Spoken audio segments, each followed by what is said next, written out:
ठीक है। अस्सलाम वालेकुम dear students, welcome to connected classroom chemistry class. मैं आपका इंस्ट्रक्टर मोहम्मद इदरीस आपके साथ ऑन स्क्रीन मौजूद हूँ। आज जो हम लेक्चर पढ़ेंगे स्टोइकियोमेट्री का, जैसे कि टॉपिक्स आपके सामने बोर्ड पे मौजूद हैं, limiting and non limiting reactants. इसकी सिर्फ़ और सिर्फ आपने ओनली थ्योरी पढ़नी है, इसके न्यूमेरिकल इंक्लूडेड नहीं है। इस चैप्टर में आपसे बड़े केयरफुल वे के साथ चलना है, कौन सी चीज़ फॉर्मेटिव है, कौन सी चीज़ सुमेटिव है। जैसे मैंने पहले दिन ही लेक्चर स्टार्ट करने से पहले जो चैप्टर 3 का था, साथ मैंने बताया था कि इस चैप्टर में हम कुछ फॉर्मेटिव चीज़ें डिस्कस करेंगे और कुछ समेटिव। फॉर्मेटिव डिस्कस करने का मतलब ये है कि उसको हम जैसे हम फॉर्मेटिव को पढ़ रहे हैं वैसे डिस्कस नहीं करेंगे। जस्ट मैं आपको बताऊंगा कि ये आपने पेपर पॉइंट ऑफ व्यू के लिए तैयार नहीं करनी है, ठीक है। तो आज जो जो चीज़ें मैं यहाँ पे पढ़ा रहा हूँ उसका मतलब है कि वो समेटिव हैं। बाकी जो मैं चीज़ें स्किप करता जाऊँगा वो मैं बताऊँगा, अभी जो मैंने चीज़ें छोड़ी हैं वो फॉर्मेटिव हो जाएंगी, वो आपने याद नहीं करनी। अपनी नॉलेज के लिए आप पढ़ सकते हो, लेकिन पेपर पॉइंट ऑफ व्यू के लिए आपने उसको प्रिपेयर नहीं करना, वो फाइनल एग्ज़ाम के लिए नहीं होगा। इसके लिए हमने अपने जो यूट्यूब चैनल है उसके लिंक के ऊपर हमने एक लिंक दिया गया है, जिसके ऊपर हमने अपना जो असेसमेंट फ्रेमवर्क है फेडरल बोर्ड ऑफ इंटरमीडिएट की तरफ से दिया गया वो हमने शेयर किया है। उसके हर टॉपिक के साथ लिखा हुआ है कि ये सुमेटिव है या कि फॉर्मेटिव है। वो हर बच्चा तसल्ली के साथ उसको देखे और अपनी बुक के ऊपर उसको मार्क करे कि कौन सा टॉपिक हमने पढ़ना है और कौन सा टॉपिक हमने छोड़ना है, ठीक है। तो सबसे पहले जो आज का हम डिस्कस करेंगे limiting and non limiting reactants. उसके बाद empirical and molecular formula, theory और न्यूमेरिकल, इसके हमने दोनों पार्ट्स करने हैं। थ्योरी भी पढ़नी है और न्यूमेरिकल भी पढ़ना है। और इस एम्पेरिकल और मॉलिक्यूलर फार्मूला से लास्ट टाइम जो फेडरल बोर्ड में क्वेश्चन आ चुका है कि आप मॉलिक्यूलर फार्मूला कैलकुलेट करें, कुछ डेटा हमें गिवन किया गया था और उससे बच्चों ने जो कैलकुलेशन करनी थी मॉलिक्यूलर फार्मूला की, और मैंने साथ में ये पेज नंबर भी आपके सामने लिख दिए हैं। तो सबसे पहले हम पेज नंबर 30 को स्टार्ट करेंगे, जिसमें लिमिटिंग और नॉन लिमिटिंग रिएक्टेंट है। अगर आपके पास बुक मौजूद है तो आप वहाँ पे बुक को सामने रखेंगे और पेज नंबर 30 को देखें, क्लियर करें कि इसमें आपके पास लिमिटिंग और नॉन लिमिटिंग रिएक्टेंट मौजूद है। मैं आपके सामने बुक भी ओपन कर देता हूँ ताकि आपको अंदाज़ा हो जाए, ठीक है। अब ये जो चीज़ है मोलर वॉल्यूम में स्किप कर रहा हूँ। कल जो है मैं आपके साथ पूरा वो फ्रेमवर्क शेयर भी करूँगा लेक्चर से पहले पहले, वो हम डिस्कस भी करेंगे कि कौन सी चीज़ें फॉर्मेटिव हैं, कौन सी सुमेटिव हैं। अभी जो मैं डिस्कस कर रहा हूँ वो सुमेटिव हैं, जिसमें हम लिमिटिंग और नॉन लिमिटिंग रिएक्टेंट को डिस्कस करेंगे। और साथ मैंने क्लियर कट लिखा है कि आपने इसकी थ्योरी को पढ़ना है। इसकी थ्योरी मीन कि इसकी डेफिनीशन आपको आनी चाहिए, कम से कम डेफिनीशन या differentiation between limiting and non limiting reactant. अभी हम जो डिस्कस करेंगे वो डिफरेंशिएशन होगा between limiting and non limiting reactant. और पेपर में क्वेश्चन भी आता है कि differentiate between limiting and non limiting reactants, ठीक है। ठीक है। अच्छा, आप लोग जो है वो लेक्चर की तरफ तवज्जो रखें, ठीक है। और मेरे साथ साथ आपने चलना है ताकि हम जो है वो इससे चीज़ें ऑब्टेन करें। तो स्टार्ट करते हैं। सबसे पहले जो हमारा लेक्चर है, तो सबसे पहले हम स्टार्ट करेंगे लिमिटिंग और नॉन लिमिटिंग रिएक्टेंट के डिफरेंशिएट से। तो क्वेश्चन क्या हो सकता है, डिफरेंशिएट बिटवीन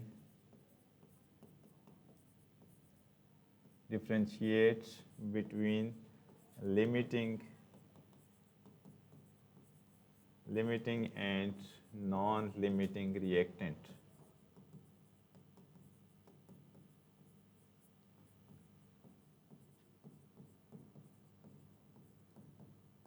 ठीक है।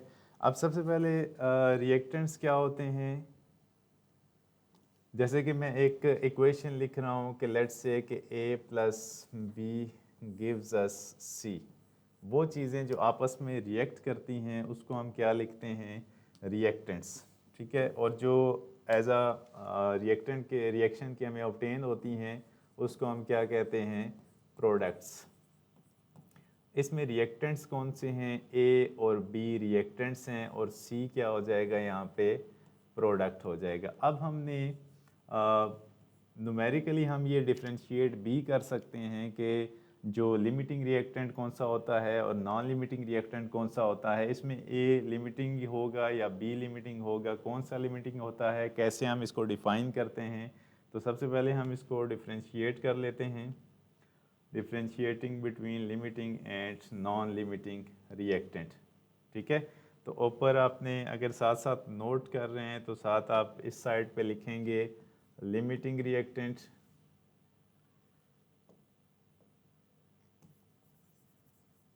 ठीक है, ऊपर आप लिखें लिमिटिंग रिएक्टेंट,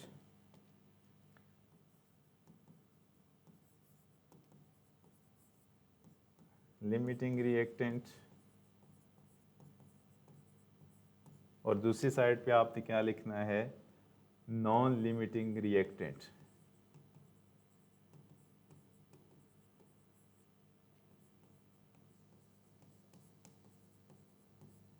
ठीक है, साथ साथ आप चल रहे हैं। ठीक है, अच्छा, उसके बाद जो पहला पॉइंट है हम इसकी डेफिनेशन को लिखेंगे। यहाँ पे मैं लिख रहा हूँ कि the reactant, point number 1, the reactant that is consumed completely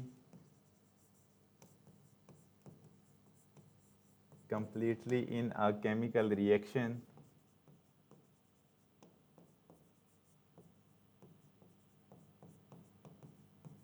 इसको हम क्या कहेंगे, is called limiting reactant.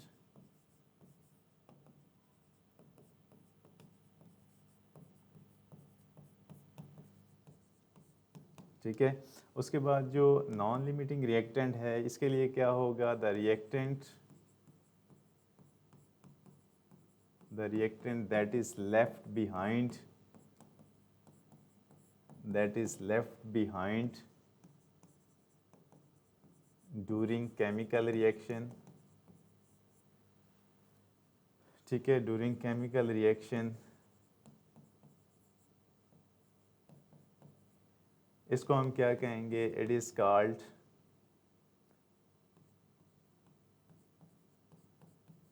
Non limiting reactant. Non limiting reactant इसका दूसरा नाम भी होता है, इसको हम एक और नाम भी दे सकते हैं जो आप बच्चों ने याद रखना है। Non limiting reactant are reactant in access.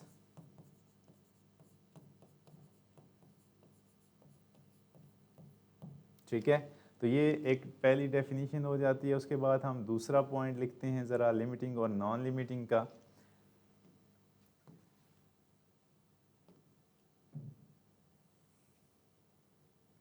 अच्छा, पॉइंट नंबर 2 क्या है,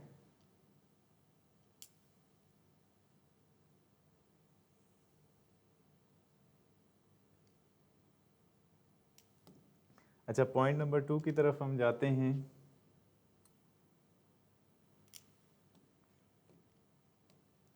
पॉइंट नंबर 2 में हम लिखेंगे कि द रिएक्टेंट, अब हम पहले लिख रहे हैं लिमिटिंग रिएक्टेंट की, दोबारा से एक और पॉइंट की तरफ जा रहे हैं। The reactant that make less number of moles, that make less number of moles of product। ठीक है, इसको हम क्या कहेंगे, limiting reactant.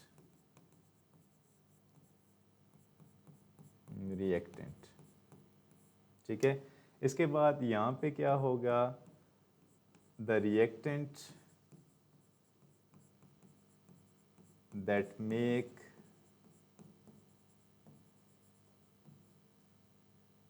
greater number of moles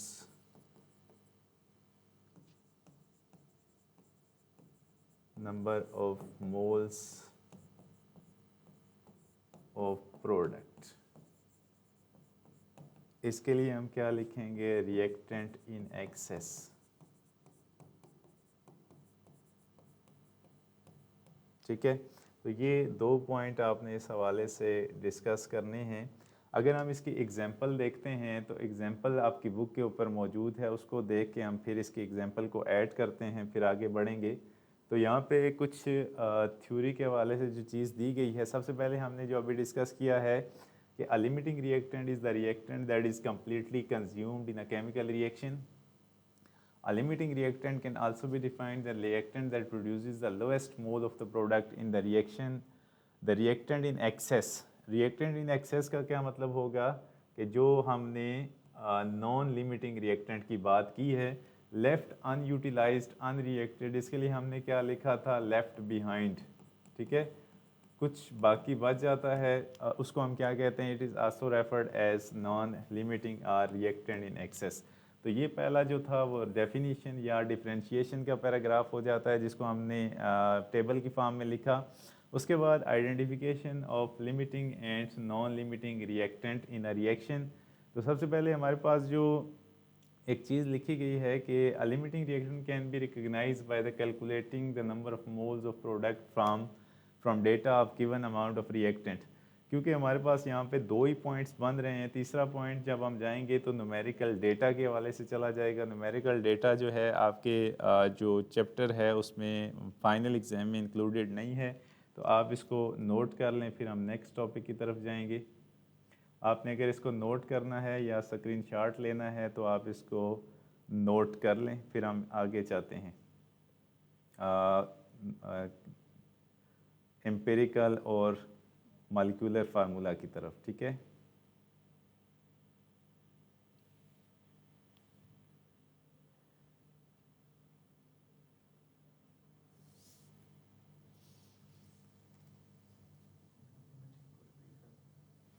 अच्छा, लिमिटिंग रिएक्टेंट जो होता है लिमिट से है कि इसकी एक खास हद होगी, ये उसके बाद ख़त्म हो जाएगा, यूटिलाइज्ड हो जाएगा। जैसे हमने ए और बी की बात की, अगर हम ए को लिमिटिंग रिएक्टेंट कहते हैं तो मतलब ए जो है वो टोटली कंज्यूम्ड हो जाएगा। If A is limiting, A is totally consumed. Consumed mean कि ये टोटली ख़त्म हो जाएगा, रिएक्शन में यूज्ड हो जाएगा। कंज्यूम्ड मीन के इस्तेमाल हो जाएगा, पहला पॉइंट। जबकि अगर बी जो है रिएक्टेंट इन एक्सेस है तो इसका कुछ ना कुछ अमाउंट बाकी बचेगा। ठीक है, टोटली कंज्यूम्ड नहीं होगा। उसके बाद अगर ये जो the reactant that make less number of moles of product, limiting reactant, ये जो पॉइंट है ये आपका जो पॉइंट आता है न्यूमेरिकल कैलकुलेशन का, पॉइंट नंबर 2। इसमें अगर आप देखें, थोड़ा सा मैं इसको गाइड कर देता हूँ आपको। तो कल जो हमने कैलकुलेशन की थी उसको आपने मद्देनज़र रखना है।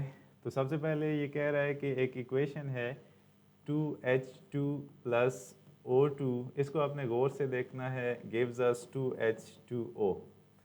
इन दोनों में से हमने ये क्लियर करना है कि आया H2 लिमिटिंग है या O2 लिमिटिंग है। तो इसने कहा है कि आप ये बताएं कि 10 moles of H2 and 10 moles of O2, 10 moles हम यूज़ कर रहे हैं, 10 मोल H2 यूज़ कर रहे हैं और 10 मोल O2 यूज़ कर रहे हैं। उससे हमने ये देखना है कि our reacted to produce H2O, which one of the reactant in the limiting reactants. अब इसको हमने देखना है फ्रॉम बैलेंस्ड इक्वेशन के 2 मोल्स H2 के यूज़ हो रहे हैं और 2 मोल किसके बन रहे हैं, 2 मोल्स H2O के। इसको अगर हम दोनों साइडों पे कैंसिल कर दें तो यहाँ पे क्या बनेगा, 1 मोल H2, 1 मोल H2O। उसके बाद ये कह रहा है 10 10 10 के साथ आप दोनों साइडों पे मल्टीप्लाई करेंगे, 10 mole of H2 is equals to 10 moles of H2O। अगर आप 10 मोल H2 यूज़ करते हैं तो 10 मोल H2O बन रहे हैं। उसके बाद अगर हम O2 को कैलकुलेट करते हैं, O2 के हवाले से क्या होगा,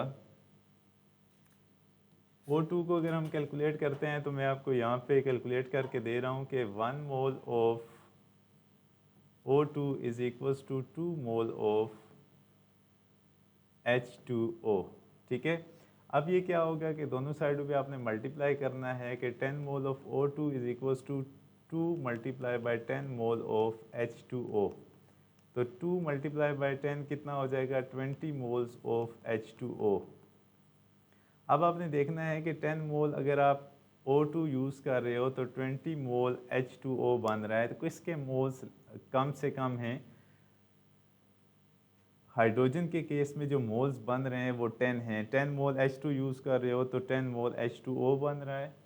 10 मोल O2 यूज़ कर रहे हो तो 20 मोल H2O बन रहा है। वो रिएक्टेंट जो कि less number of moles of product बनाता है उसको हम लिमिटिंग कहते हैं। तो यहाँ पे लिमिटिंग कौन सा होगा? लिमिटिंग रिएक्टेंट वो H2O होगा। ठीक है, लिमिटिंग रिएक्टेंट कौन सा होगा?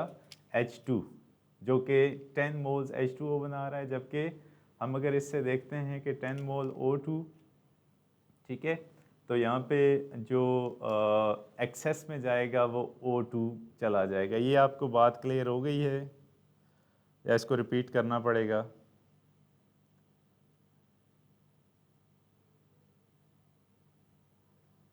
ठीक है, दोबारा से मैं आपको क्लियर कर देता हूँ। अच्छा, यहाँ पे एक इक्वेशन जो दी गई है कि H2 plus O2 gives us 2H2O। ठीक है यहाँ तक? ठीक है, और उसके बाद यहाँ पे जो बैलेंस करने के लिए हमें दिया गया है कि यहाँ पे आपने 2 के साथ मल्टीप्लाई करना है। वो कह रहा है कि अगर आप 10 मोल H2 यूज़ करते हैं और 10 मोल O2 यूज़ करते हैं तो आपने ये बताना है कि इन दोनों में से लिमिटिंग कौन सा है और एक्सेस कौन सा है। इसको करने के लिए सबसे पहले हम क्या करेंगे? From balanced chemical equation, from equation आपने इसको गौर से देखना है। 2 मोल्स ऑफ H2, सबसे पहले हम ये कैलकुलेट करेंगे कि कौन सा रिएक्टेंट प्रोडक्ट के मोल्स ज़्यादा बनाता है या कम बनाता है, फिर इसको हम कंपेयर करेंगे। 2 moles of H2 is equals to 2 moles of H2O। ये हमने इक्वेशन से लिख लिया। अब हमने इस 2 को क्या बनाना है? 10। 10 कैसे बनाएंगे? या तो इसको आप 5 के साथ मल्टीप्लाई करें या दोनों साइडों पे आप पहले 2 के साथ डिवाइड करके इसको 1 बना लें। तो ये क्या हो जाएगा? 1 मोल ऑफ H2O। उसके बाद आप दोनों साइडों पे इस 10 को मल्टीप्लाई करेंगे तो ये क्या हो जाएगा? 10 moles of H2 is equals to 10 mole of H2O। ठीक है, ये कैलकुलेशन ज़रूरी क्यों है कि हम न्यूमेरिक डेटा से ये बात पता करते हैं कि किस केस में नंबर ऑफ़ मोल्स इंक्रीज़ हो रहे हैं या डिक्रीज़ हो रहे हैं। दोबारा से फ्रॉम इक्वेशन, अब यहाँ पे आप देखें तो ऑक्सीजन के साथ जो कोफिशेंट है वो 1 है, तो आप क्या लिखेंगे? 1 mole of O2 is equal to 2 moles of H2O। हमने दोनों रिएक्टेंट्स को कंपेयर करना है। उसके बाद यहाँ पे ऑलरेडी 1 है तो इसको हम किस नंबर से मल्टीप्लाई करेंगे? 10, क्योंकि हमने 10 मोल्स के साथ कैलकुलेशन करनी है। 10 moles of O2 is equals to 2 multiply by 10 moles of H2O। ठीक है, 10 मोल्स ऑफ H2O। अब यहाँ क्या आ जाएगा? 10 moles of O2 is equals to 20 moles of H2O। अब मुझे आप ये बताएं कि इन दोनों में से लिमिटिंग कौन सा है और एक्सेस कौन सा है। इसके लिए मैं डेफिनेशन आपको रिपीट कर देता हूँ कि वो रिएक्टेंट जो कि the reactant that make less number of moles of product, उसको हम क्या कहेंगे? Limiting. The reactant that make greater number of moles of product, उसको हम क्या कहेंगे? Reactant in excess. ठीक है, इसको ज़रा आप अब डिफ्रेंशिएट करें, इसमें लिमिटिंग कौन सा होगा? H2 लिमिटिंग है या O2 लिमिटिंग है? जल्दी से।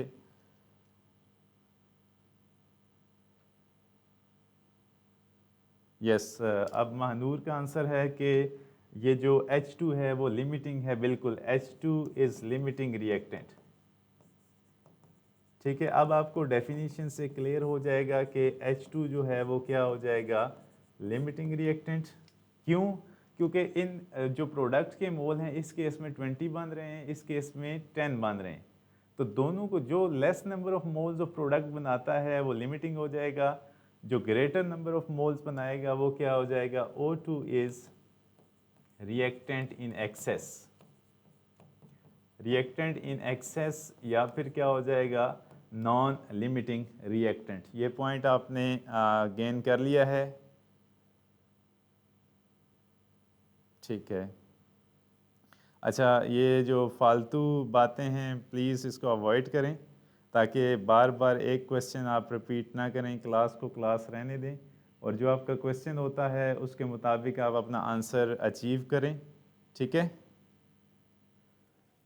क्योंकि बार बार रिपीट करेंगे तो टाइम आपका वेस्ट होगा, हमने अपने टॉपिक्स को क्लियर करना होता है। यहाँ तक आपका कोई क्वेश्चन है तो वो मुझे बताएं, यहाँ तक क्लियर है लिमिटिंग और नॉन लिमिटिंग रिएक्टेंट, और मैंने साथ आपको एग्जांपल भी बता दिए, ठीक है।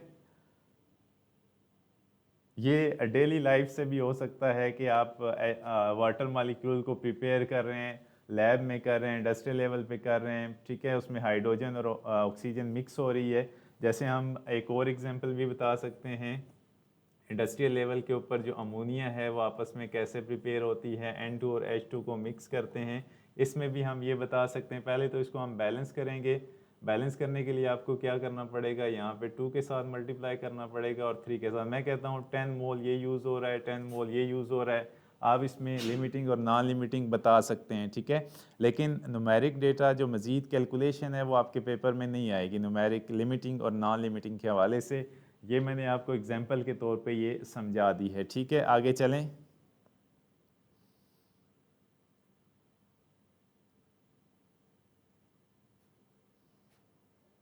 ठीक है। अच्छा, इसको 10 मोल ज़रूरी नहीं है 10 मोल, जस्ट मैंने ये यहाँ पे हम 20 भी कर सकते हैं, 20 मोल्स के साथ लेके जा सकते हैं, 15 10 के साथ लेके जा सकते हैं। फॉर एग्जांपल आपको बताया जा रहा है, ज़रूरी नहीं है, ठीक है। ये जस्ट एग्जांपल के तौर पे 10 मोल, ठीक है। ये जस्ट एग्जांपल के तौर पे है कि आप इनको दोनों को आपने 10 मोल इसको रखा, 10 मोल इसको रखा, क्या ये टोटली यूटिलाइज, मैं 20 ले रहा हूँ, 30 ले रहा हूँ, रेशो बना रहा हूँ, तो इसमें क्या ये दोनों में से 10 कंज्यूम्ड हो जाता है या कोई लेफ्ट बिहाइंड रहता है? जो टोटली कंज्यूम्ड हो जाता है या less number of mole of reactant बनाता है, तो वो क्या होगा लिमिटिंग। जो एक्सेस ज़्यादा बनाता है वो क्या हो जाएगा, O2 इज एक्सेस। अब हम नेक्स्ट की तरफ जाते हैं, जो हमने बात करनी है एम्पिरिकल और मॉलिक्यूलर फार्मूला, ठीक है। सबसे पहले हम क्या करते हैं, एम्पिरिकल एंड मॉलिक्यूलर फार्मूला।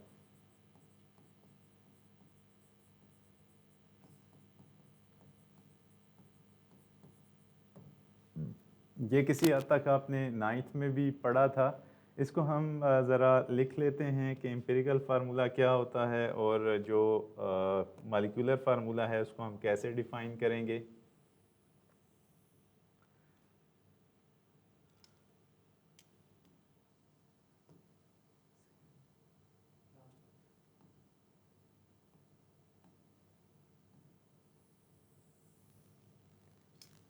अच्छा, ठीक है। अच्छा, इसके बाद जो हम सबसे पहले स्टार्ट करते हैं, एक साइड पे आपने लिखना है एम्पिरिकल फार्मूला,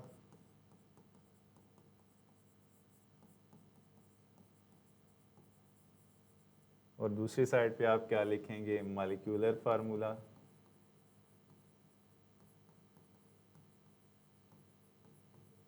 ठीक है, इसमें हम पॉइंट्स को स्टार्ट करते हैं ज़रा। एम्पिरिकल फार्मूला क्या होगा? एम्पिरिकल फार्मूला आपने 9th क्लास में भी पढ़ा होगा, या इससे पहले भी आप जो जनरल साइंस के अंदर डिस्कस करते होंगे। एम्पिरिकल फार्मूला बेसिकली ऐसा फार्मूला होता है, फार्मूला दैट डिस्कस्ड, या इसको आप इजीली कर सकते हैं that tells us the simplest whole number ratio, simplest whole number ratio between the atoms in a molecule,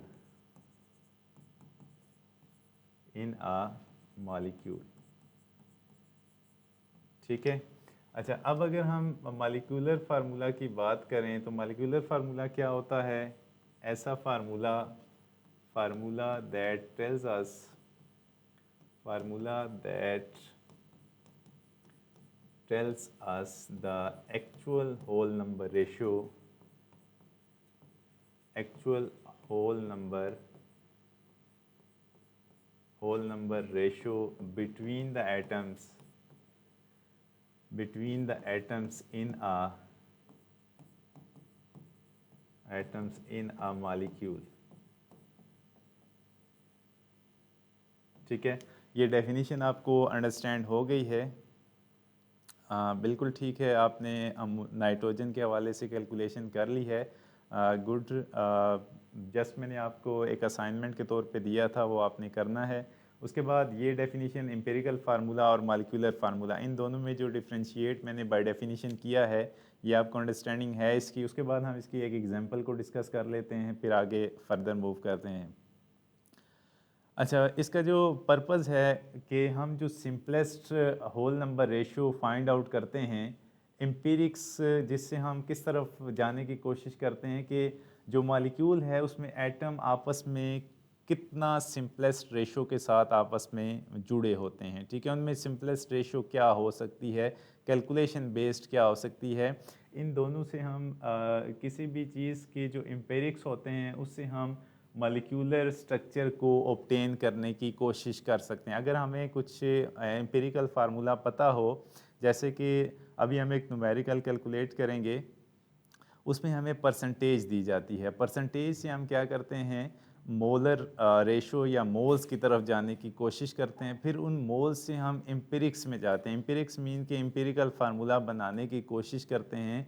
फिर जब हम एम्पिरिकल फार्मूले में पहुंच जाते हैं तो फिर हम उससे क्या करते हैं, मॉलिक्यूलर फार्मूला डेवलप करने की कोशिश करते हैं कि कोई मॉलिक्यूल है, उसमें एक्चुअल एटम्स के अंदर मॉलिक्यूल जो है उसमें एटम कितने नंबर के साथ आपस में अटैच हैं। ठीक है, तो सबसे पहले हम किस पे जाते हैं, एम्पिरिक्स पे, फ्रॉम अबंडेंस, परसेंटेज के इस यूनिवर्स के अंदर वो एलिमेंट कितनी परसेंटेज के अंदर मौजूद है। अभी हम नेक्स्ट न्यूमेरिकल वो कैलकुलेट करेंगे। ठीक है, आगे चलें। अच्छा, उसके बाद जो सबसे पहले अगर मैं लिखता हूँ, आपसे डिस्कस करता हूँ कि फॉर एग्ज़ाम्पल, यहाँ पे हम लिखते हैं कि फॉर एग्ज़ाम्पल, अब यहाँ पे जो ग्लूकोज है इसका मॉलिक्यूलर फार्मूला क्या होता है, C6H12O6।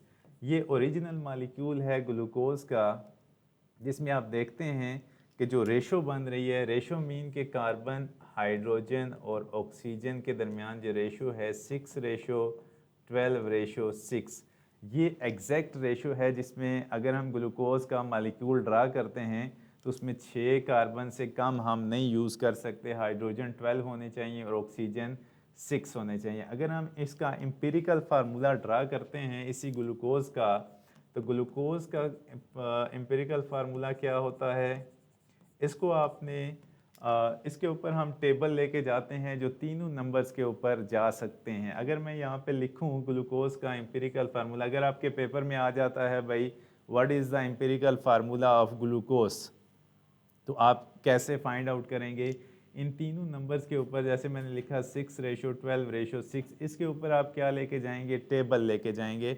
जब टेबल लेके जाएंगे,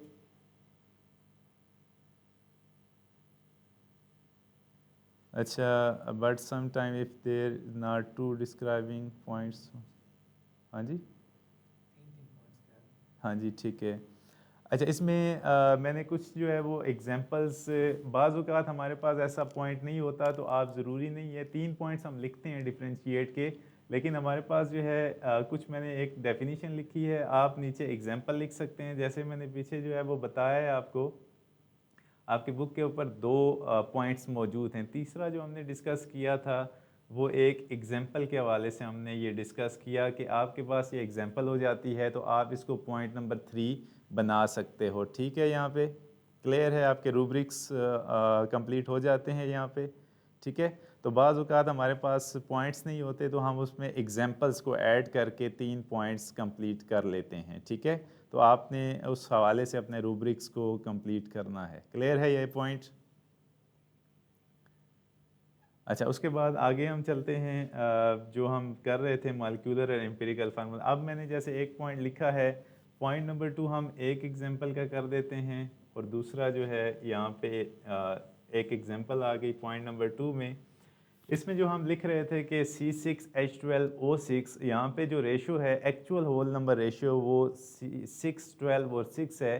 क्या अगर हमारे पास ग्लूकोज का मॉलिक्यूलर फार्मूला आता है तो डायरेक्ट हम इससे बना सकते हैं?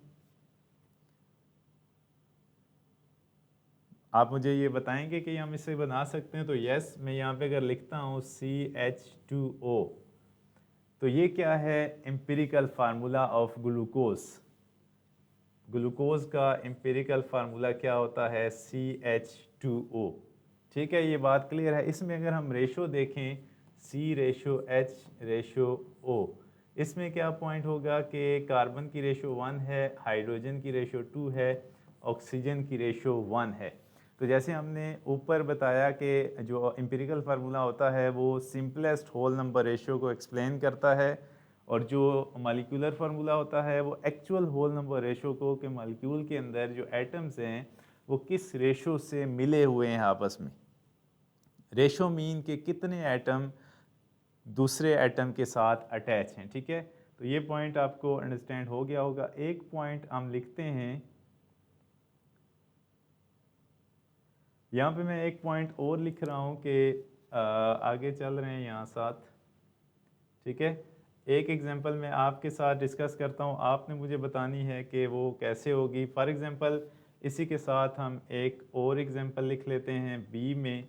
फॉर एग्जांपल अगर मैं कहता हूँ कि जो एसिटिक एसिड है, एसिटिक एसिड, उसका फार्मूला क्या होगा? एसिटिक एसिड का जो फार्मूला होता है वो CH3COOH। इसको अगर हम कंबाइन करके लिखते हैं तो क्या बनेगा? C कितने हैं कार्बन? 2, हाइड्रोजन कितने हैं? 4, और ऑक्सीजन कितने हैं? 2। तो इसका मतलब है कि जो एसिटिक एसिड है उसका मॉलिक्यूलर फार्मूला क्या बनेगा? C2H4O2। ठीक है, तो इसका एम्पिरिकल फार्मूला आप कैसे बनाएंगे? एसिटिक एसिड के लिए हम क्या लिखेंगे? एसिटिक एसिड में आप जो बात लिखेंगे CH2, और ये क्या हो जाएगा? O। कि इसके ऊपर आप 2 का टेबल लेके जाएंगे तो ये कैंसिल होके हाइड्रोजन 2 बचेंगे और बाकी ऑक्सीजन 1 1 के साथ जाएगा। यहाँ तक बात आपको अंडरस्टैंड है? उसके बाद हम आगे चलते हैं।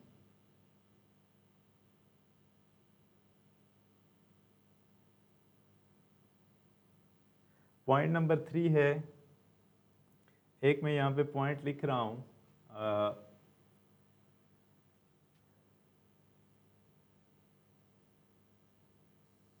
अच्छा यहाँ पे एक चीज़ और ऐड कर रहे हैं कि सम कंपाउंड्स है, कुछ कंपाउंड ऐसे होते हैं जिनका एम्पिरिकल और मॉलिक्यूलर फार्मूला सेम होता है। ठीक है, तो यहाँ पे हम एक पॉइंट और भी ऐड कर रहे हैं कि सम कंपाउंड्स, या लिख लेते हैं most of the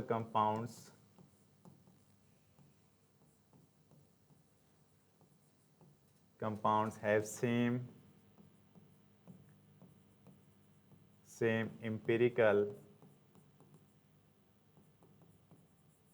empirical and molecular formula।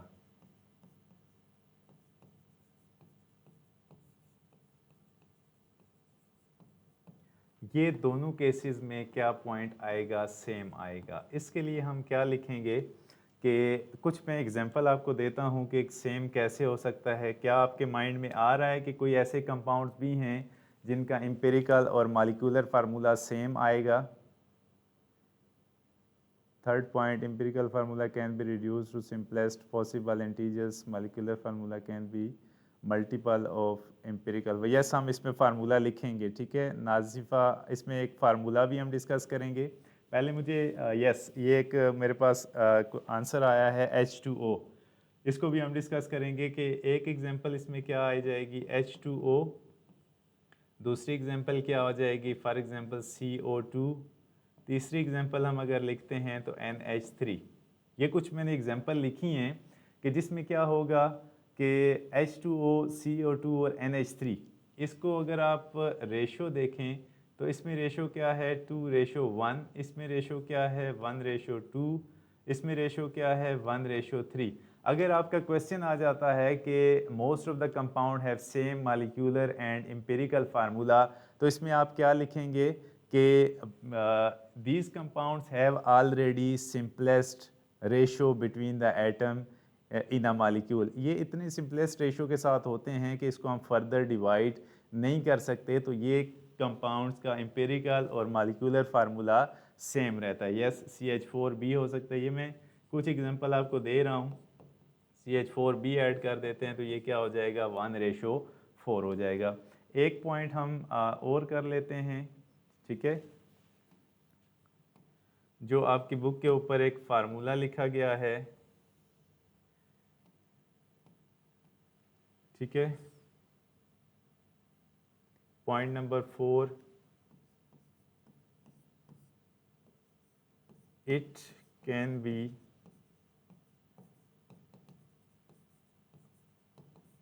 Simplified form, ठीक है। और ये क्या हो सकता है, इट कैन बी कैलकुलेटेड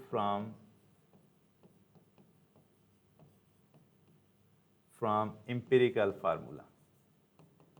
वो कैसे होगा, जैसे हम एक फार्मूला पढ़ेंगे तो यहाँ पे आपने फार्मूला याद रखना है। वो क्या होगा, molecular formula is equals to n into empirical formula. n क्या होगा, एक इंटीजर होगा जिसको हम फाइंड आउट करेंगे। कैसे फाइंड आउट करेंगे वो आप याद रखें, n इज इक्वल्स टू, ठीक है, molecular formula mass divided by empirical formula mass, ठीक है। इसको अब आप लोग नोट करना चाहते हो तो कर सकते हो, नहीं तो फिर हम आगे न्यूमेरिकल की तरफ जाते हैं, ठीक है। ये आप लोग अभी स्क्रीनशॉट लेना चाहते हो तो आप ले सकते हो, नहीं तो हम फिर एक न्यूमेरिकल इसका कैलकुलेट करेंगे। अब आपके पास काफ़ी सारे पॉइंट हो गए हैं कि आप इसको लिख सकते हो, ठीक है। जल्दी से इसको नोट करो। No we reduce into empirical formula. ये आप क्वेश्चन पूरा लिखें अगर आप क्या कहना चाह रही हो। अच्छा ठीक है, आप आपस में डिस्कशन कर रहे हो, ठीक है। अब इसको आप नोट डाउन करना चाहते हो तो कर सकते हो। ग्लूकोज मालिक्यूलर है, इसको हम रिड्यूस कर रहे हैं सिंपलेस्ट फॉर्म। यहाँ मैंने लिखा है it can be simplest form, it can be calculated from empirical formula. Empirical formula कैसे कैलकुलेट करेंगे, एम्पिरिकल फार्मूला को हम एक नंबर इंटीजर n के साथ मल्टीप्लाई करेंगे। ये n कहाँ से आएगा, molecular formula mass divided by empirical formula mass. ये भी हम फार्मूला यूज़ भी करेंगे, एक न्यूमेरिकल में आपके साथ डिस्कस करूँगा, ठीक है। अच्छा, ये फिर हाफ हाफ करके आप इसको स्क्रीनशॉट लें, जैसे कि 2 पॉइंट्स हैं उसके बाद फिर अगला पॉइंट आप ले लें, ठीक है। इसको आप यहाँ तक स्क्रीनशॉट लें, फिर मैं आगे चलता हूँ नेक्स्ट।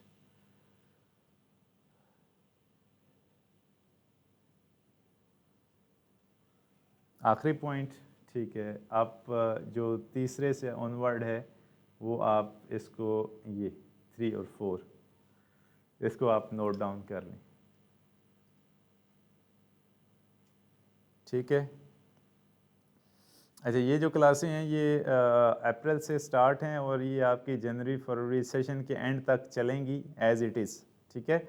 आपका पूरा कोर्स यहाँ पे कंप्लीट होगा और आपके जो PBA हैं वो भी हम यहाँ पे डिस्कस करेंगे, और क्रैश कोर्स का भी यहाँ पे प्रोग्राम मौजूद है, वो भी चलेगा वक्त के साथ साथ, ठीक है। अच्छा, आगे चलते हैं। नेक्स्ट जो हमारा काम है न्यूमेरिकल का, न्यूमेरिकल पहले हम बुक से डिस्कस करते हैं, फिर जो है वो, ठीक है। अच्छा, जो न्यूमेरिकल मैंने करना था पेज नंबर 33 पे है। लिमिटिंग और नॉन लिमिटिंग के न्यूमेरिकल हमने नहीं करने। एक्चुअल और ये जो परसेंटेज यील्ड है इसके भी न्यूमेरिकल हमने नहीं करने। और ये जो determining empirical and molecular formula maths है, ये इम्पोर्टेंट है। इसमें हमारे पास जो क्वेश्चन है वो फेडरल बोर्ड में आ चुका है। लास्ट टाइम जो अभी पेपर हुए हैं वो अगर किसी बच्चे के पास है तो वो उसको देखे, उसमें जो न्यूमेरिकल आया हुआ है वो एम्पिरिकल एंड मॉलिक्यूलर फार्मूला से आया हुआ है। ठीक है, तो इसको आप नोट डाउन कर लें कि ये बोर्ड के एग्ज़ाम में मौजूद है। तो सबसे पहले हम जो न्यूमेरिकल स्टार्ट करेंगे उसमें कुछ स्टेप्स हैं। सबसे पहले आपने क्या करना है, स्टेप नंबर 1 को याद रखना है कि find the number of moles each element from the percentage composition.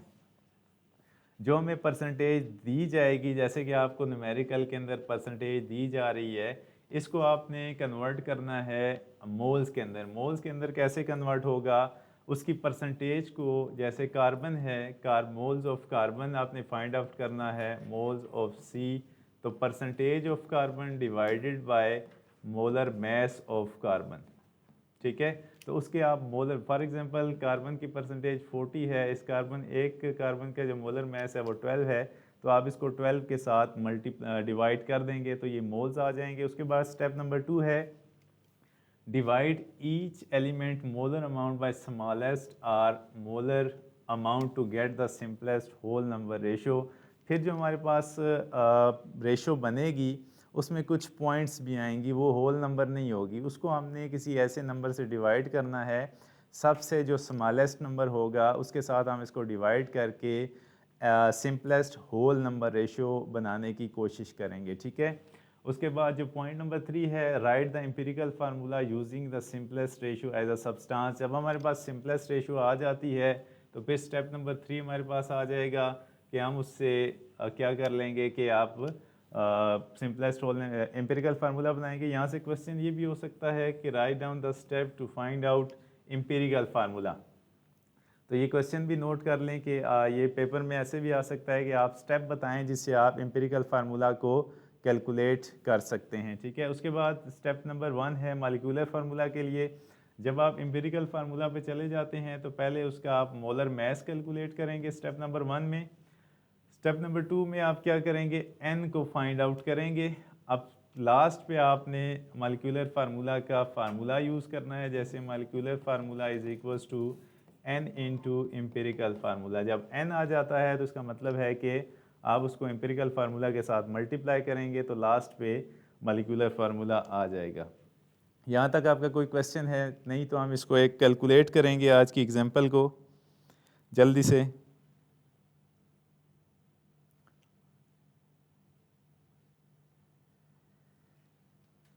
कोई क्वेश्चन है? नहीं तो मैं एग्जांपल को कैलकुलेट करने की तरफ जा रहा हूँ। एग्जांपल नंबर है 3.6। ठीक है, अच्छा नेक्स्ट है हमारा जो काम एग्जांपल है, जल्दी से हम इसको क्लोज करते हैं। एग्जांपल है 3.6।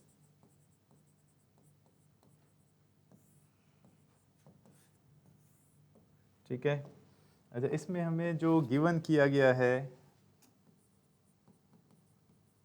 गिवन परसेंटेज ऑफ कार्बन वो कितनी है 40%, और साथ में हमें परसेंटेज ऑफ हाइड्रोजन, ये पेज नंबर आपका 33 है, इसको साथ साथ आप रखें और साथ साथ सॉल्व करते जाएं ताकि आपने मुझे जब कैलकुलेशन की ज़रूरत पड़ेगी तो मैं आपसे आंसर पूछूंगा। ठीक है, percentage of carbon, percentage of oxygen, O is equals to 53.3%। तो अब स्टेप नंबर 1 क्या है कि आपने इसको कन्वर्ट करना है। स्टेप नंबर 1 में क्या हो जाएगा, स्टेप 1 आपने इनके मोल्स बनाने हैं। मोल्स कैसे आप बनाएंगे, सबसे पहले moles of carbon, moles of carbon क्या आ जाएगा 40 डिवाइडेड बाय 12, ये जल्दी से कैलकुलेट करते जाएं। मोल्स ऑफ क्या आ जाएगा नेक्स्ट, हाइड्रोजन H, H का जो मोलर मैस है वो कितना होता है, this is hydrogen atomic state 1, और moles of oxygen, moles of oxygen, तो O का एटॉमिक मैस कितना होगा 16। इसको डिवाइड करें और जल्दी से आंसर बताएं, उसके बाद आगे जाते हैं। ठीक है, मैस ऑफ कार्बन 3.3। ठीक है, मैस ऑफ कार्बन साथ साथ मैं चेक भी करता हूँ 3.33 3, ठीक हो गया। उसके बाद दूसरा आ जाएगा, डिवाइड करेंगे तो 6.7 ही आ जाएगा। और तीसरा जो है 53.5 डिवाइडेड बाय 16, तो इसका आंसर कितना आ जाएगा, ये भी 3.3 ही आ जाएगा। अब नेक्स्ट जो है आपने स्टेप नंबर 2 की तरफ जाना है। स्टेप नंबर 2 में आपने फाइंड आउट करना है simplest whole number ratio. Simplest ratio बनानी है। ये होल नंबर नहीं है, ये पॉइंट आ रहा है, इस पॉइंट को आपने ख़त्म करना है। ख़त्म कैसे करोगे, उसने कहा था कि आप इसमें से जो स्मॉलेस्ट नंबर होगा उसमें साथ आप इसको डिवाइड करेंगे। तो स्टेप नंबर 2 क्या है, स्टेप नंबर 2 में आप इन रेशोज़ को लिखेंगे, जैसे कार्बन रेशो हाइड्रोजन है, रेशो ऑक्सीजन है, ऐसे ही है। अब क्या करेंगे आप, जैसे 3.33 है, रेशो 6.7 है, रेशो 3.33 है। आप इनको डिवाइड करोगे, किस नंबर के साथ आपने डिवाइड करना है ताकि हमारे पास जो है वो एक होल नंबर रेशो बनती जाए। तो सबसे पहले हम जो स्मॉलेस्ट नंबर है 3.33, इसको इन सब के साथ डिवाइड कर देंगे। यहाँ पे हमारे पास क्या बनेगा, 1:1। इसके साथ जो एग्जैक्ट नंबर आता है वो क्या आ रहा है, ज़रा चेक करें, 2.01। इसको आप भी चेक कर लें कि ये 2.01 आ रहा है या नहीं। ठीक है, 2.0। इसको हम exact nearest number whole number कर लेते हैं 1:2:1। अपनी आसानी के लिए बाज़ औक़ात आपका पॉइंट में आएगा, लेकिन आपने आसानी के लिए जो नियरेस्ट होल नंबर होगा उसको आपने अचीव करना है। ठीक है, 2। अब क्या होगा कि यहाँ से हमारे पास जो सिंपलेस्ट होल नंबर रेशो आ गई है। स्टेप नंबर 3 में हम इसको मॉडिफाई करेंगे, modification of empirical formula. Step number 3 में आप क्या करोगे, सी एच और ओ के दरमियान ये रेशो थी, सी कितना आ रहा है 1, एच कितना आ रहा है 2 और ओ कितना आ रहा है 1। अब यहाँ से आपका जो एम्पिरिकल फार्मूला बनेगा वो क्या बन रहा है, आप क्या लिखेंगे, empirical formula according to given data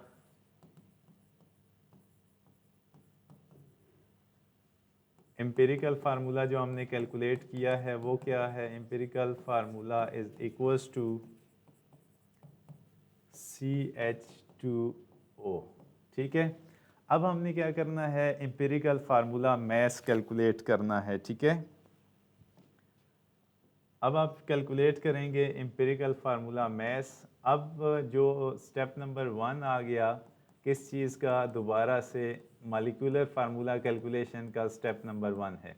empirical formula हमने कैलकुलेट कर लिया। अब हम क्या करेंगे, एम्पिरिकल फार्मूला मैस कैलकुलेट करेंगे। एम्पिरिकल फार्मूला मैस क्या आएगा, कार्बन का मैस 12 है, नंबर ऑफ एटम्स कितने हैं 1, प्लस हाइड्रोजन का मैस कितना है 1, नंबर ऑफ एटम्स कितने हैं 2, प्लस ऑक्सीजन का मैस कितना है 16। इन सारों को आप सम अप करें तो कितना आता है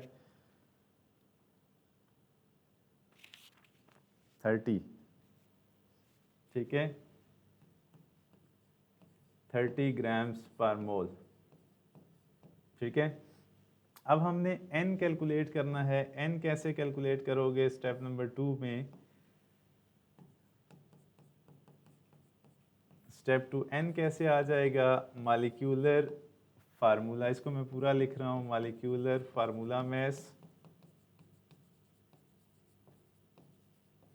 divided by empirical formula mass.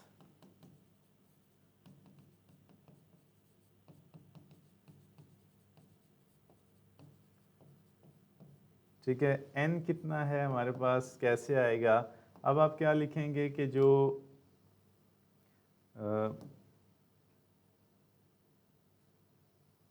ठीक है, n हमारे पास कैसे आएगा कि 180 जो हमें दिया गया है, गिवन किया गया है क्वेश्चन के अंदर। अगर आप क्वेश्चन की स्टेटमेंट को देखेंगे तो n हमें गिवन किया गया, यस आपने सारू ने कैलकुलेट कर लिया है, तो n इज इक्वल्स टू 6 आ जाएगा। ठीक है, अब इसको आप आगे चलें तो जो मॉलिक्यूलर फार्मूला कैसे आ जाएगा, n इंटू एम्पिरिकल फार्मूला। अब n कितना है 6 और एम्पिरिकल फार्मूला क्या है CH2O, तो लास्ट पे आपका जो मॉलिक्यूलर फार्मूला आ जाएगा वो क्या आएगा, C6H12O6। तो C6H12O6 किस चीज़ का मॉलिक्यूलर फार्मूला है,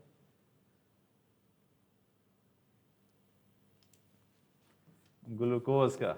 ठीक है, तो ये आज की जो एग्जांपल थी वो आपके सामने मैंने डिस्कस की है। कल इंशाल्लाह जो इसके सेल्फ असेसमेंट होंगे वो भी हम आपके सामने डिस्कस करेंगे। इंशाल्लाह आपको ये होप्स हो कि चीज़ समझ आ गई होगी। इसका अगर आप स्क्रीनशॉट लेते हैं तो आप ले सकते हैं। आज का जो काम होगा वो यहीं तक है, कल इंशाल्लाह इसके कंसेप्ट असेसमेंट हम करते हैं। ठीक है, वाइट बोर्ड आपको गूगल ड्राइव में मिल जाएगा। कोई और क्वेश्चन है तो आप डिस्कस करें, नहीं तो हम क्लोजिंग की तरफ जाते हैं। ठीक है, ठीक है, ठीक है। ये जो लेक्चर है आपको यूट्यूब पे इंशाल्लाह मिल जाएगा शाम तक, और आप वहाँ से भी इसको रिवाइज कर सकते हैं। और एक जो हम थोड़ी बहुत कमी देख रहे होते हैं कि आप यूट्यूब को कम से कम यूटिलाइज़ करते हैं। वहाँ पे अपने कमेंट्स, अपने फीडबैक शेयर किया करें, ताकि अपनी जो हम क्वालिटी ऑफ एजुकेशन है इसको अगर कोई कमी बेशी रह जाती है तो उसको मज़ीद इम्प्रूव करें। ठीक है, मैं आपका इंस्ट्रक्टर मोहम्मद इदरीस आपसे इजाज़त चाहूँगा। अल्लाह हाफ़िज़।